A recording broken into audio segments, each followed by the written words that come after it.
What happens when a man who believes he's above the law faces a woman who knows its every letter? Officer Daniel Hargrove had built his reputation on intimidation. In the small town of Crestwood, his badge was a shield, his word law. He strutted through the precinct, his boots echoing like a judge's gavel, confident no one could touch him.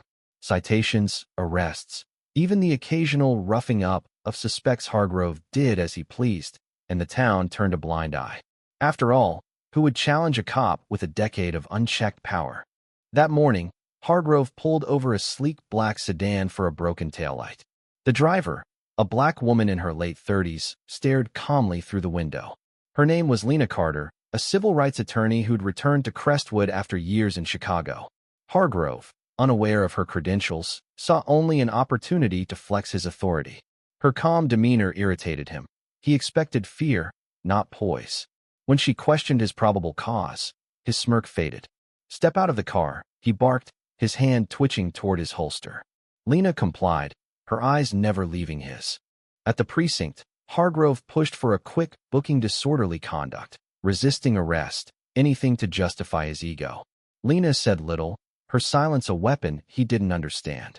By noon, she stood in Crestwood's modest courtroom, her blazer pristine, her expression unyielding. Hargrove leaned against the wall, arms crossed, expecting a swift conviction. The judge, an old friend of the precinct, would surely side with him. But Lena wasn't just any defendant. She requested to represent herself, her voice steady as she cited legal precedents with surgical precision.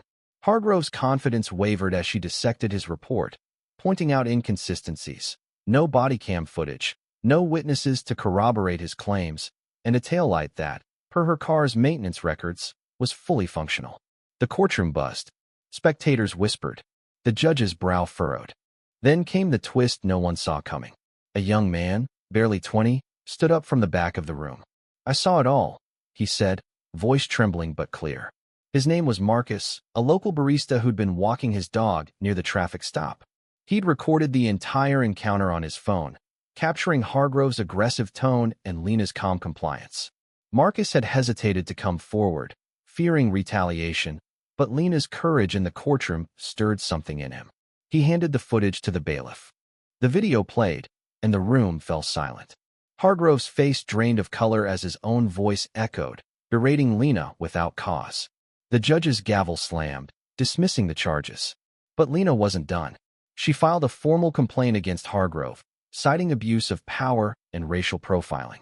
Her words were measured, but her eyes burned with a fire that made Hargrove shrink.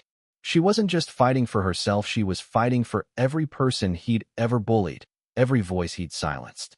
The aftermath was swift. Hargrove was suspended pending investigation. The town, once complicit in his reign, began to question its silence. Marcus became a local hero, his courage inspiring others to speak out. Hargrove sat alone in his apartment, the weight of his actions pressing down. He'd thought himself untouchable, a king in a small kingdom. But Lena Carter was no pawn, she was a queen, moving with purpose, toppling his empire with every calculated step. She hadn't just won in court. She'd exposed the fragility of his power, forcing him to confront the man behind the badge. In Crestwood, whispers of change grew louder. Lena's fight wasn't just her own, it was a beacon for justice, a call to hold the powerful accountable. And for those who'd felt the sting of Hargrove's arrogance, her victory was a promise. No one is untouchable when the truth stands tall. Yindi.